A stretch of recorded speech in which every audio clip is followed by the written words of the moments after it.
Hello dear students, देखो बच्चों, जितने भी लेक्चर्स वेक्टर पे हुए हैं उसमें हम लोगों ने 4 थ्योरम्स कंप्लीट कर चुके हैं। 4 थ्योरम्स, ओके। और उसी के साथ में कुछ पॉइंट्स भी कवर किए थे।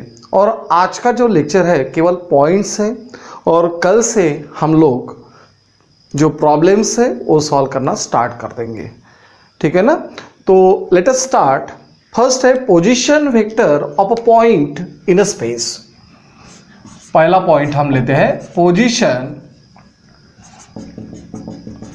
वेक्टर ऑफ ए पॉइंट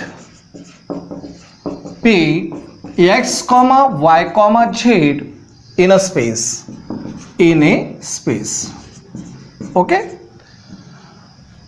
देखो अभी क्या होता है कि समझ लो, यदि कोई पॉइंट आपको स्पेस में दिया गया है और उसका यदि आपको पोजीशन वेक्टर लिखना है तो क्या होता है। ज्यादा डिप में जाएंगे नहीं, बिल्कुल जो इंपॉर्टेंट है वही पोर्शन हम कवर करेंगे। ओपी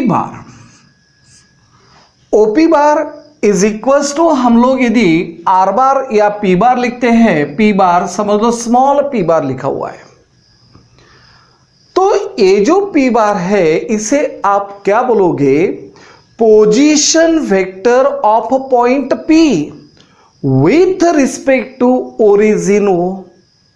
फिर से रिपीट कर रहा हूं बच्चों, ये जो पी बार है इसे आप क्या बोलोगे, position vector of a point P with respect to origin O, okay. और इसे आप रिप्रेजेंट कैसे करोगे वेक्टर के फॉर्म में, तो x I cap plus Y J cap plus Z के कैप, इस तरीके से आप पी बार को रिप्रेजेंट करोगे। आई बात ध्यान में। अभी सेकेंड पॉइंट होता है magnitude of this OP bar. Magnitude actually आपको पता है मैग्नीट्यूड का मीनिंग क्या है। समझ लो यदि 5 सेंटीमीटर लेंथ के एक सेगमेंट हम कंसीडर करते हैं तो 5 centimetre is the magnitude. 10 kilo गेहूं यदि अपन लेते हैं तो 10 किलो जो है यानी 10 kg is the magnitude, okay. यानी क्वांटिटी जो है वो आप कंसीडर करते हो मैग्नीट्यूड। तो यहां पे हमें इस वेक्टर का मैग्नीट्यूड निकालना है। So mod of O P bar is equal to mod of P bar लिखोगे आप। और किस तरीके से होता है, एकदम सिंपल फॉर्मूला है, that is X square plus Y square plus Z square. This much is the simple formula. इतना सिंपल आपको फॉर्मूला ध्यान में रखना है, ठीक है बच्चों। फिर से देखो, क्योंकि ये इंपॉर्टेंट है हमें आगे बढ़ने के लिए। तो पहले तो क्या हुआ है, position vector of the point P, हमें पोजीशन वेक्टर निकालना है पॉइंट पी का इन स्पेस। तो आप कंसीडर करते हो उसका जो ओरिजिन है वो लेते। So OP bar capital O capital P यहां पे आपने यूज किया है। OP bar is equal to P bar is equal to X I cap plus Y J cap plus Z K cap लिखा। अभी इसी वेक्टर का हमें मैग्नीट्यूड चाहिए। So mod of OP bar यानी क्या हो गया, mod of P bar, and that is equal to root of X square plus Y square plus Z square. होता है बच्चों ऐसा। अभी हम दूसरा एक पॉइंट लेते हैं। What is mean by component form of a vector. Component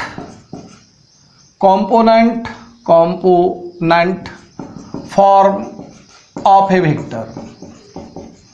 अभी कंपोनेंट फॉर्म क्या होता है, ये जो आपने लिखा हुआ है इसे आप बोलोगे component form of A vector.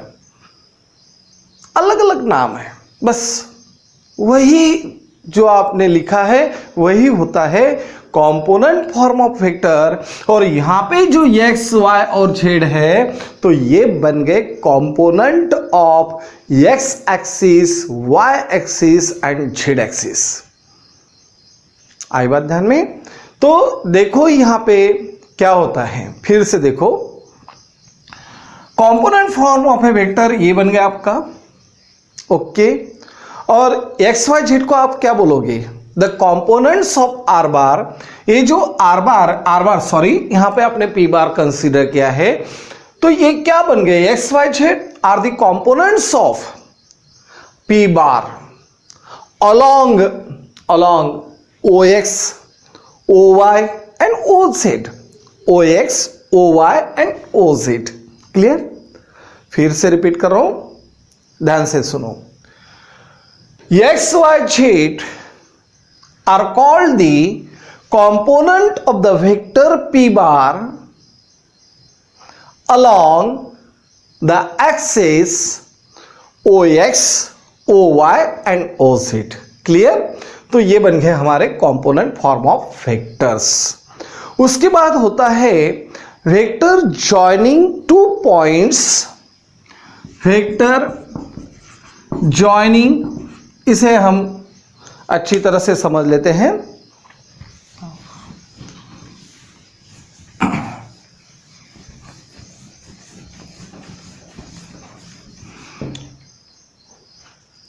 Second point लेते हैं, वेक्टर जॉइनिंग टू पॉइंट्स।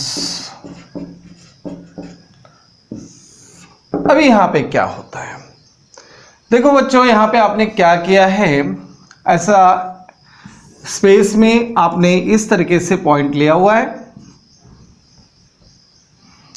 अभी यहां पे ए पॉइंट है और यहां पे बी पॉइंट है।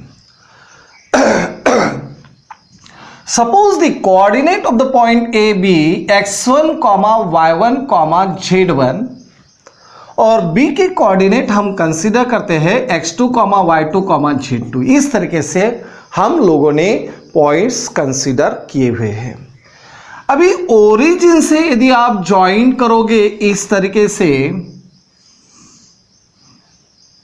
तो क्या होगा, आपको चाहिए ए बी बार। आपको क्या चाहिए अभी, ए बी बार। तो डायरेक्शन किस तरीके से दोगे, ए बी बार चाहिए। और यहां पे आपको ट्रायंगल दिखाई दे रहा है, तो ट्रायंगल लॉ यूज करोगे आप। यदि ए बी बार चाहिए तो इनिशियल पॉइंट होगा ए, तो ए ओ प्लस ओ बी, ए ओ प्लस ओ बी आ जाएगा, बराबर है। यानी डायरेक्शन इस तरीके से चाहिए, क्योंकि जब आप वेक्टर पढ़ते हो तो आपको पता है कि डेफिनेशन जो है, उस डेफिनेशन में आपने किसके ऊपर प्रेशराइज किया था, डायरेक्शन के ऊपर। मैग्नीट्यूड तो होता ही है, नो डाउट, लेकिन उसके साथ आपको कॉन्सेंट्रेट करना है डायरेक्शन की तरफ। सो वेक्टर में डायरेक्शन इंपॉर्टेंट है। तो किस तरीके से मैंने कंसीडर करके ये डायग्राम ड्रॉन किए, फिर से ध्यान दो। ए बी बार मुझे फाइंड आउट करना है, A B bar find out करना है, तो क्या करोगे आप, A is the initial point, so we join this A with O. So A O bar plus O B bar का मतलब होता है, रिजल्टेंट होता है ए बी बार, बराबर है ना बच्चों। तो अभी ए बी बार कैसे फाइंड आउट करोगे, पहले हम लोगों ने पोजीशन वेक्टर्स ऑफ पॉइंट ए लिया है, पॉइंट बी लिया है, तो ओ ए बार आपको क्या मिलेगा, इस डायग्राम पर से ओ ए बार बन जाएगा आपका x1 i क्या प्लस y1 j क्या प्लस z1 k क्या। ओ बी बार क्या हो जाएगा, तो x2 i क्या प्लस y2 j क्या प्लस z2 k क्या। इस तरीके से हमारे ये दो वेक्टर्स बन गए। Position vector of point A and position vector of point B को आपने लिखा है। अभी हमें चाहिए ए बी बार, हमें क्या चाहिए, ए बी बार। तो किस तरीके से लिखोगे A B bar, A O bar plus लिखोगे बी ओ बी बार, बराबर है ना। तो यहां पे आपने कौन सा लॉ यूज किया हुआ है, triangle law of addition of vectors, ये लॉ यूज किया है। तो अभी क्या होता है, ए ओ बार, अभी तो आपको दिखाई दे रहा है ओ ए बार, यानी उनकी डायरेक्शन आपको चेंज करना है। सो माइनस ओ ए बार लिखोगे यहां पे, प्लस क्या हो गया ओ बी बार। माइनस ओ ए बार। देखो फर्स्ट टर्म निगेटिव रहना, यानी जिंदगी में यदि कोई भी काम आप करने जा रहे हो और यदि निगेटिव थिंकिंग स्टार्टिंग में आ गई तो क्या हो जाएगा, आप पूरे निगेटिव बन जाएंगे। तो हम लोग यहां पे क्या करते हैं, पॉजिटिव टर्म जो है वो पॉजिटिव टर्म पहले लिखते हैं और बाद में फिर निगेटिव टर्म। चलेगा ऐसे? ओके, तो ओ बी बार क्या बन जाएगा, x2 i cap plus y2 j cap plus z2 k cap minus x1 i cap plus y1 j cap plus z1 k cap. तो देखो अभी ये दोनों की एडिशन सब्ट्रैक्शन लेना है, यानी लाइक टर्म्स की आप सब्ट्रैक्शन लोगे। लाइक टर्म्स कौन सी रहेगी, तो x2 यहां पे i कैप कॉमन है तो x2 माइनस x1 इंटू बन गया i cap plus y2 minus y1 into j cap plus z2 minus z1 into k cap. तो देखो बच्चों यहां पे क्या हुआ है, ए बी बार यदि आपको दिया जाता है तो आप ए बी बार, ए पॉइंट दिया गया है, बी पॉइंट दिया गया है, तो ए बी बार किस तरीके से आपने फाइंड आउट किया है, ये जो कंपोनेंट है that is x2 y2 z2 x1 y1 z1, तो इनकी जो सब्ट्रैक्शन आप लेते हो और सब्ट्रैक्शन लेने के बाद आप यूनिट वेक्टर उनसे जोड़ देते हो, तो ये बन गया ए बी बार। आई बात ध्यान में? एक एग्जांपल हम लोग लेते हैं, जैसा यहां पे ए पॉइंट आपको दिया गया है या तो पी पॉइंट दिया गया है 0 3 4 इस तरीके से, और क्यू पॉइंट दिया गया है आपको समझ लो -1 2 और 7 इस तरीके से, और हमें फाइंड आउट करना है पी क्यू बार। तो ये तो प्रोसीजर आप करते नहीं बैठोगे, बराबर है ना, ये तो समझने के लिए है। क्या करोगे आप, पी क्यू बार यदि फाइंड आउट करना है तो सिंपल है, क्यू के जो कंपोनेंट्स है वो लेना है -1 और पी का कंपोनेंट 0, तो -1 माइनस 0 इंटू क्या बन गया आपका आई कैप, फिर से प्लस साइन दोगे 2 minus 3 into J cap plus sign, फिर से आप करोगे 7 minus 4 into K cap. Clear बच्चों? देखो आपको यहां पे पी पॉइंट और क्यू पॉइंट दिया गया था और यहां पे हमें क्या करना है, P Q bar find out करना है। तो यहां पे यदि आप पी बार लिखते हो, P bar small P bar, तो मीनिंग क्या हो गया, P bar is the position vector of the point P with respect to origin O.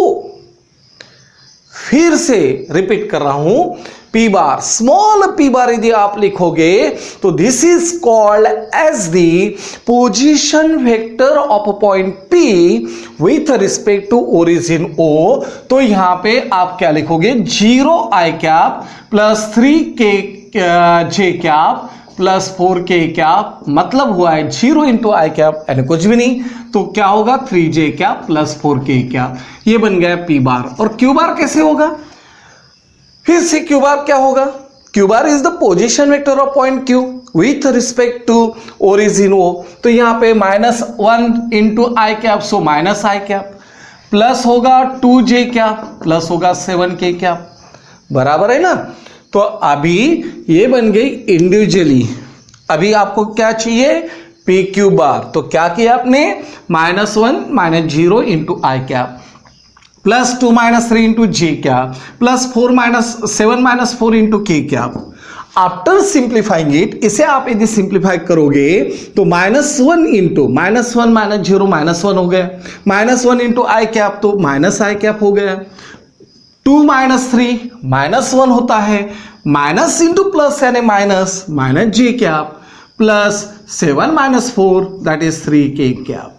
तो this is P Q bar. ये क्या बन गया, पी क्यू बार। इस पर से आप देख रहे हो, बराबर है बच्चों। तो ये इजी कंसेप्ट है। देखो बच्चों, अभी आपने क्या किया है, जैसे ए पॉइंट लिया था x1, y1, z1 और बी पॉइंट था आपके पास x2, y2, z2, और यहां पे आपने क्या किया था, जैसे A B bar is equal to x2 minus x1 into I cap plus y2 minus y1 into J cap plus z2 minus z1 into K cap, इस तरीके से आपने लिखा था। अभी हमें चाहिए magnitude of this vector A B bar. तो mod of A B bar कैसे लिखोगे आप? Mod of A B bar बहुत ही सिंपल है, रूट ऑफ, क्या करोगे, आई का जो कंपोनेंट है that is x2 minus x1 whole square plus y2 minus y1 whole square बन जाएगा plus z2 minus z1 whole square. तो इतना सिंपल कंसेप्ट है, ये बन गया ए बी बार का मैग्नीट्यूड, वेक्टर का मैग्नीट्यूड हो गया है। ठीक है, नोट्स, अभी कुछ नोट्स हम इसके ऊपर लेते हैं। फर्स्ट नोट्स, कोलिनैरिटी, पहली हम कोलिनैरिटी ऑफ 3 पॉइंट्स।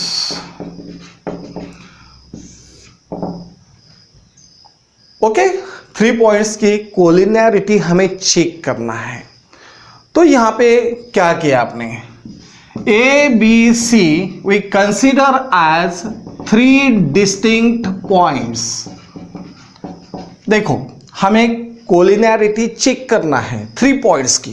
कितने पॉइंट्स की? 3 पॉइंट्स की। तो ए बी सी एक क्या लिए आपने? 3 डिस्टिंक्ट पॉइंट्स लिए हैं। इनके पोजीशन वेक्टर्स आप कंसीडर करते हो ए बार बी बार सी बार, तो ये बन गए पोजीशन वेक्टर्स। पोजीशन वेक्टर्स क्या बोलोगे आप? A bar B bar C bar are the position vectors of the points A B C respectively. ठीक है, यहां तक किसी को कुछ प्रॉब्लम है? अभी क्या होता है, आपको कुछ स्केलार्स लेना है एक्स वाई जेड। ये जो स्केलार्स है ये नॉन जीरो चाहिए। देखो कंडीशंस मैं क्या कर रहा हूं, कोलिनैरिटी ऑफ 3 पॉइंट्स देखना है और स्टेप बाय स्टेप हम लोग ले रहे हैं। पॉइंट्स कैसे हैं? अलग अलग है। बाद में इनके क्या है, ये पोजीशन वेक्टर्स। और बाद में एक्स वाई जेड आपने क्या लिया है? Non zero scalars. क्या लिया है? Non zero scalars. Such that किस तरीके से रहना चाहिए, X A bar plus Y B bar plus Z C bar is equal to 0 bar and the values of X plus Y plus Z is equal to 0। देखो ये सब के सब कंडीशंस यदि सैटिस्फाइड होती है तो यहां पे ये बन जाएगा कोलिनैरिटी ऑफ 3 पॉइंट्स, यानी 3 पॉइंट्स कोलिनियर हो जाएंगे। 3 पॉइंट्स क्या हो जाएंगे? कोलिनियर हो जाएंगे। इसके लिए आपने क्या क्या किया है फिर से देखो बच्चों, ये आपने इक्वेशंस लिया है, तो यहां पे ये जो टर्म्स जितने भी आई हुई है यहां पे आपने उसके एक्सप्लेनेशन आपने दिया है। A B C distinct points यानी अलग अलग होना चाहिए। दूसरा, ए बार बी बार सी बार इनके पोजीशन वेक्टर है। और तीसरा पॉइंट कौन सा हो गया? Non zero. जो स्केलार्स आप कंसीडर करोगे वो नॉन जीरो रहना चाहिए। और ये बन गया आपका linear combination X A bar plus Y B bar plus Z C bar is equal to 0 bar. This is the equations in linear form. और ये बन गया x plus Y plus Z is equal to 0। एक condition रहना चाहिए, x plus Y plus Z की value 0 रहना चाहिए और ये फॉर्म आपको मिलना चाहिए, तब जाके आप बोलोगे 3 points are collinear. 3 points are collinear. देखो बच्चों भी क्या होता है, कोप्लेनैरिटी ऑफ 4 पॉइंट्स। अभी जो 4 पॉइंट्स आपको दिए गए हैं वो कोप्लेनर है या नहीं है, अभी 1 बाय 1 हम डिस्कस करेंगे। A B C D 4 points कैसे होना चाहिए? 4 डिस्टिंक्ट पॉइंट्स होना चाहिए। पहला point, A B C D are 4 distinct points. इनके position vectors A bar B bar C bar D bar are the position vectors. P dot V dot लिखा हुआ है पोजीशन वेक्टर्स। बाद में होता है स्केलार्स x y z w। ये सबके सब 0 नहीं होना चाहिए। कंडीशन यहां पे इंपॉर्टेंट है, not all zero. Not all zero, पहले इसमें क्या लिखा हुआ था? नॉन जीरो लिखा था। यानी एक भी जीरो नहीं रहना चाहिए। ओके, और यहां पे अभी लिखा है नॉट ऑल जीरो, सबके सब जीरो नहीं रहना चाहिए।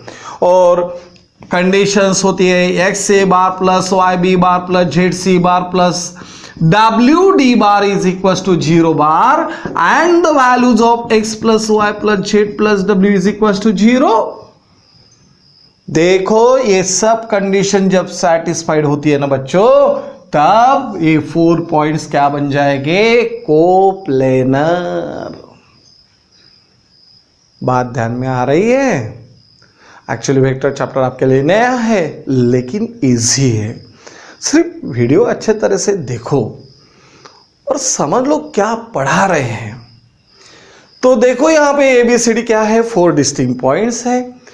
A bar B bar C bar D बार क्या है? तो पोजीशन वेक्टर्स है।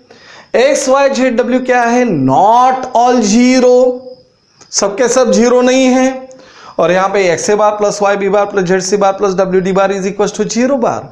तो ऐसे वक्त क्या होना चाहिए? X plus Y plus Z plus W is equal to zero. तब जाके आप बोलोगे ये जो 4 पॉइंट्स है ये क्या है? कोप्लेनर।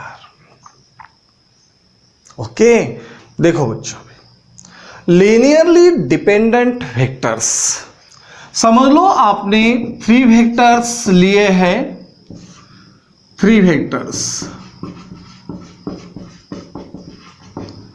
लीनियरली डिपेंडेंट वेक्टर्स कब बोलोगे आप? 3 वेक्टर्स लिए हैं और यहां पे आपने स्केलर लिया है X Y Z, not all zeros. Conditions step by step हम लोग मेंशन कर रहे हैं। यहां पे क्या लिखा हुआ है? Not all zeros. और यहां पे a bar B bar C bar are 3 vectors, x Y Z are scalars which are not all zeros. और उसके बाद क्या होता है? एक कॉम्बिनेशन होता है x A bar plus Y B bar plus Z C bar is equal to zero bar. एक कॉम्बिनेशन रहेगा, तब जाके आप बोलोगे कि ये जो वेक्टर्स है ये कैसे है? Linear dependent. और ये जो कंडीशन है सबके सब ये किसे फॉलो करते हैं? तो जो वेक्टर्स कोप्लेनर होते हैं उसे वो फॉलो अप करते हैं। ये तो बात पक्की है, आपने देखा है वैसे। तो यहां पे मेन कंडीशन कौन सी रहेगी? मेन कंडीशन रहने वाली है कि ये जो ए बार बी बार सी बार है एक कोप्लेनर वेक्टर्स चाहिए। A bar B bar C bar are coplanar vectors. देखो बच्चों यहां पे क्या हुआ है? Linearly dependent vectors. Linearly dependent vectors को मेंशन करते वक्त पहला तो हो गया 3 vectors, not all zeros, x A bar plus Y B bar plus Z C bar is equal to zero bar. Main condition है a bar B bar C bar are coplanar vectors. A bar B bar C bar क्या है? Coplanar vectors से। Clear? ये main condition है। कौन सी? यदि vector A bar B bar C bar coplanar होते हैं तो क्या रहेंगे? लीनियर डिपेंडेंट वेक्टर्स रहेंगे। अभी यहां पे लीनियरली इंडिपेंडेंट वेक्टर्स बोल रहा हूं मैं। क्या है? Linearly independent vectors. 3 वेक्टर्स हैं, नो डाउट, बराबर है 3 नॉन जीरो वेक्टर्स है। नॉन जीरो वेक्टर्स पहले कंडीशन में भी 3 नॉन जीरो वेक्टर्स लिखा तो भी चलता है। बाद में अभी यहां पे 3 स्केलर्स है, एक कैसे है क्या है उससे लेना देना नहीं है। सिर्फ स्केलर बोल रहा हूं मैं, केवल स्केलर बोलना है आपको। तो एक्स वाई जेड क्या बन गए? स्केलर्स। और ये जो कॉम्बिनेशन लिखा है अपने x A bar plus Y B bar plus Z C bar is equal to zero bar, और ये कंडीशन है ऐड करना है x comma x is equal to y is equal to z is equal to 0। तो पता है last lecture में हमने जब ये कंडीशन ली है तब आप क्या बोलोगे कि a bar B bar C bar are yes yes yes, सुनाई दे रहा है आप क्या बोल रहे हो? जो सीरियसली वीडियोस देख रहे हैं ना, लेक्चर सुन रहे हैं, उन्होंने क्या बोला है पता है? यहां पे क्या होना चाहिए? Non coplanar. क्या रहना चाहिए? Non coplanar. आई बात ध्यान में? यानी अभी जो हम लोगों ने थोड़े पॉइंट्स के ऊपर डिस्कस किया है, ये सब के सब पॉइंट्स आपको प्रॉब्लम सॉल्व करने के लिए बहुत ही इंपॉर्टेंट है, बेसिक नीड्स है ये। और ये बेसिक नीड्स अच्छी तरीके से देखो बच्चों, और कल से हम लोग एग्जाम्पल्स प्रॉब्लम सॉल्व करना स्टार्ट करेंगे और यहाँ से आपका फिर से असाइनमेंट लग जाएगा। ठीक है बच्चों, चलो गुड बाय।